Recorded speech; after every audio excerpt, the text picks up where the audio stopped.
Hi, I'm Pruitt Hall, Independent Director with WhiteFiber. I'd like to welcome you to Madison, North Carolina and our flagship data center. Michael? Hey Pruitt. Welcome. Thank you, thanks for having me. I'm Michael, I lead marketing at WhiteFiber, and this is my first time in Madison at NC1. And since I was here and Pruitt lives nearby, I thought I'd ask him to come out and give me a tour, show me a little bit about the facility, what we're working on, and kind of what we can expect over the next few months as we bring this data center online. Why don't you give us a brief overview of what's happening? Be happy to. This is a magnificent space. It's about 1 million square feet. It's an old Unifi textile plant, and we're going to convert it into an artificial intelligence data center. That's pretty cool. And a lot of work is going to go into that, right? A lot. All right, well, why don't we go take a look around? Yeah, let's get a golf cart. Yeah, 1 million square feet, we ain't doing this on our shoes. No.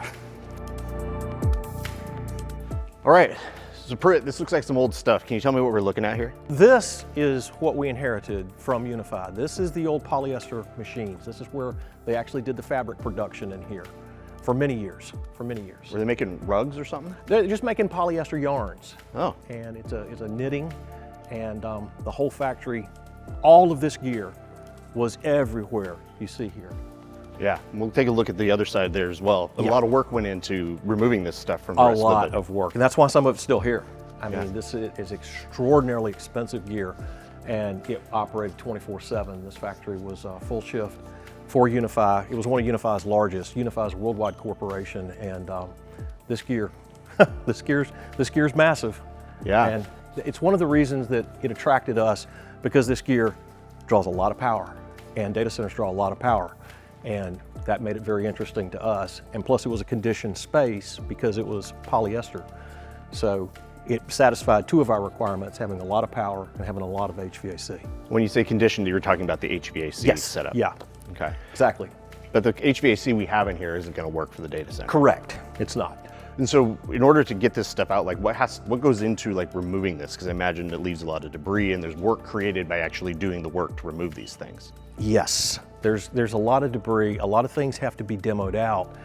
A lot of the HVAC stuff has to be demoed out. The electrical has to be demoed out. A lot of the lighting has to be retrofitted and demoed out. And it's specialty gear. I mean, this is not gear that you just go down to your local hardware store and get. And it requires a lot of expertise to set up and demo out. Well, let's keep going down here, and I think, looking at this, it looks like there's not a lot of work that's happened here, but we're going to go on the other side of this wall. Right. Take a look. That's where the magic's going to happen. Here we are in the next phase, and I think what's interesting about this is we kind of walk this way through the building, you can kind of see the progression of the work. So if you're just looking at that and you say, what have you guys been doing? That's what we see here is what that will become. Right. And so tell me about what we see here. What you see here is where we're going to start phases 1 and 2. And it's important to see here, over there the gear was taller, so it's got taller HVAC. Here the gear that was in here when it was a polyester production was lower, so we have lower. These are the HVAC trunk lines right here above me. Those went all the way to the end, and what we've been doing for the past 2 months is demoing all this out. See, we only have 4 or 5 trunk lines left, and they go on down this way. And about how much of the space going up is used by the data center? Because these are pretty tall ceilings. They are tall ceilings, and the data center, it depends on the actual final layout of the gear, but the top of the racks and everything else won't go any higher than these existing HVAC does. Okay, and so the top part, is there any useful space like from air circulation or things that happen due to the ceiling height, or is that not a factor in the design? It is a factor in the design, but it has to be finalized on what design we're going to use for HVAC, whether or not they're going to use that as a plenum space, or whether or not they're going to use that as just a recapture space, or whether or not it's white space. That's something that we're working on right now. And as we look this way, now we can see HVAC is not there anymore. Right. And so we have this facility. Can you kind of give me a sense of the scope for what phase 1 is? Because there's a lot of space, and we have a decent amount of power coming in and much more power coming in over time. Give me a sense for the scale of what phase 1 and 2 looks like. Well, if we look right here at this, all of this is phase 1 and phase 2. Phase 1 starts down here. We've got a column line marked so that you can see it, but the space is so vast, it's hard to get a scale on it. But phase 1 will be down at the column line we're going to walk to, and that phase will be like this into that area right over there. Great. That'll be phase 1, then this will be phase 2. Talk to me a little bit about the internal design, because really what we're doing in another video that Billy did, you talked about building a box inside of a box. Right. Talk to me a little bit about how the data hall fits in here and how those are organized. Well, the data halls will fit in between the columns, and they'll be lined up in rows. And those are going to be pre-skidded at another location and then brought in, and then we'll unload them, and we'll put, as you say, a modular data center. So it will be a box or a gallery within this building envelope. Okay. And as we get over to here, we're getting over to the column line that's marked, and this will be the start of phase 1. We're almost there. Sorry about the long walk. Well, we left our cart way back. Yeah. That seems like a misjudgment on our part. That's a lot of space Yes. to fill with racks. And, It is. and to think about cooling and powering all of that is a lot of work as well. It is. I mean, data centers consume massive amounts of power, disproportionate to their building envelope. They always have, and AI has just amped that up. AI has gotten to where GPUs consume power on a brand new scale. Well, you mentioned a little bit, you've been doing this a long time, and you mentioned the difference between a traditional data center and kind of what we're building here. Talk me through a little bit of the differences between how you would think about this from a traditional data center standpoint running AOL versus the data center that runs OpenAI. Sure. We always have to have a place that has incoming distribution, in today's terms, measured megawatts. We don't measure in kilowatts anymore, we measure in megawatts. AI has changed that paradigm, because now we do a bunch of megawatts. This area right here is going to be between 40 and 50 megawatts. Well, megawatts, that's big. That's like entire blocks of a city. That's not small. So although this looks big, it's not big relative to 40 megawatts. Right. So AI has changed the scale of that as we went from mainframes to mini computers to personal computers to BYOD.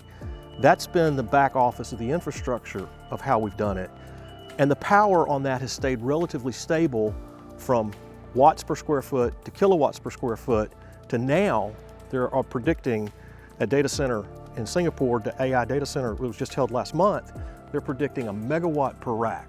I mean, it's insane, the power that AI. And the reason is because we went from CPU processing units to GPU processing units. And GPU processing units just use massive amounts of power. You just can't get around it. And the ultimate goal after AI, quantum, will use even more. Right. So they can come up all day long and say, the gear is getting smaller. Right. It is, but it's getting denser. So it's getting smaller, but the power's going up. Right. And if you got that, if you have a high power demand, you have a high heat rejection. So therefore, if you got a high power demand, you have a high HVAC demand. Right. That's just thermodynamics. Yeah, I mean, one of the things I've learned since this job is everything's physics, right? Yeah. You know, unfortunately, I have a degree in psychology, so the wrong P. But as we think about the physics challenges that you have here, like how cooling a megawatt seems insane. Like, how do you think about that technology and what needs to evolve to be able to do that? What we're going to have to do is you get back to thermodynamics. Thermodynamics declare that air is the least efficient rejector of heat there is. Now, I'm not a mechanical engineer, but I've been doing data centers for 44 years. Air is not that efficient, so we automatically have to do water. And then after water, we may have to do glycol. And then after that, we're gonna have to go direct to chip. So it's just as these power gets more and more, we have to look at more and more non-traditional ways. There are ways to do immersion of chips. There's ways to use fire suppression fluid for chips, direct to chip combinations of that. But AI has changed the paradigm of data center design just in the last 2 years. That's crazy. And it's what got me interested in the gig. Yeah, you got to develop new technology to keep up with the other technology that you're building, right? You have to. Forcing innovation kind of across the spectrum in order to get to your end goal. You do. And it's interesting if you think about the cooling design, like I know for the way that Billy thinks about building data centers, it's not just one cooling method or another, and in fact that'll alternate throughout the course of a year depending on the temperature outside. So I think it's below 15 degrees Celsius we can actually leverage more air cooling from outside, actually like leverage the external temperature. That's called economization. Yeah. Economizers take outside air when the temperature is suitable for data centers. We want a relatively lower temperature, but the more important of the two is we want a low humidity.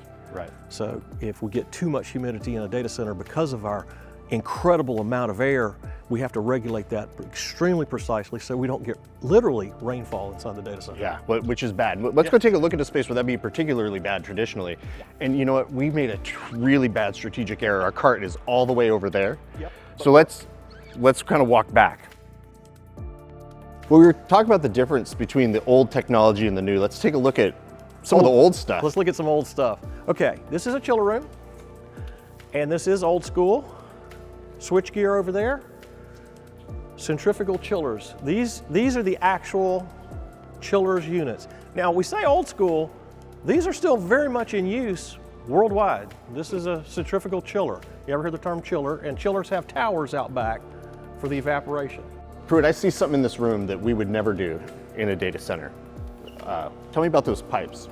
You have several pipes, and that's why it made me cough. First of all, these over here aren't pipes. These over here are conduits. All that silver is a conduit for wiring, and that wiring is about this big around. All of that is wiring that goes to the switchgear that powered the plant and the chillers. Above us though, the white that you see up there, if you keep looking up, there's white, that is water. And that is something we would never do in data center. But more to the point, pan up to the roof, those are vents up there, which could be another source of water. We don't do that today. Again, I only have a psychology degree, but I do believe water and electricity don't mix all that well. They don't, they don't. And in an industrial setting, it's not that important, and that's why it's done. That's why it was done here. But it's not something we will continue to practice of.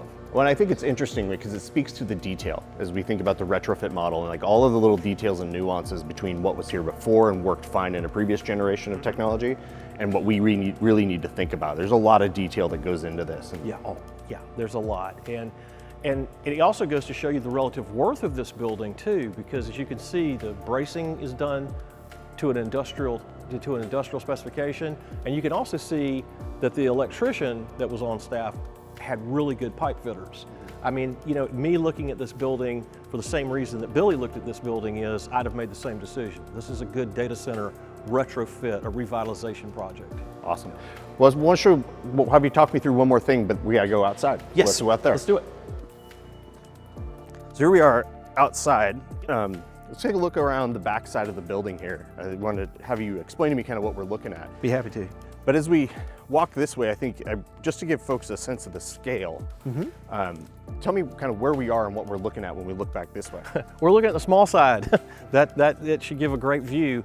This right here is the small side of the building, and that's all concrete going down that way. And the back side is obviously the long side. Right. So this goes a good thing about giving you the depth of the building. Yeah.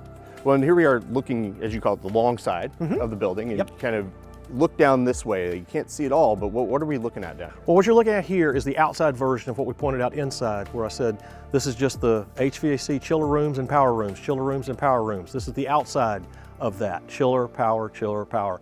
And this is a chiller cooling tower. This is the outside of those compressors. When I pointed out the centrifugal HVAC chiller compressors, this is the outside unit. This is where the water comes off and it cools and it condenses and then goes back into the compressor. So this is just like your home, where you have an inside unit and an outside unit. And this is just the big scale of it. Yeah. But this isn't a thing we would use, is it? No, I think that this is gonna all be demoed out. And I think there's one really important thing. Yep. If we look out that way, what are we looking at there? You're looking at the power. That's the substation. That's where the power, incoming power comes in from Duke Power. And that is going to be obviously greatly upgraded. That's got the minimum power that we have, and then we're going to be upgrading that power. That will be, depending on what they want to call it, but in my world, that's the power yard. Okay, great. Well, and we obviously have a lot of room to expand, so. And that's on the plans. That's on the plans. That's all gear. That's going to be our field for a lot of things. Awesome. Well, Pruitt, thanks so much for joining me. Enjoyed it. Really appreciate your time. I'll buy you lunch, maybe a beer, but you can't tell Sam. Yeah. And thank you all for joining us. I enjoyed it. Thank you all.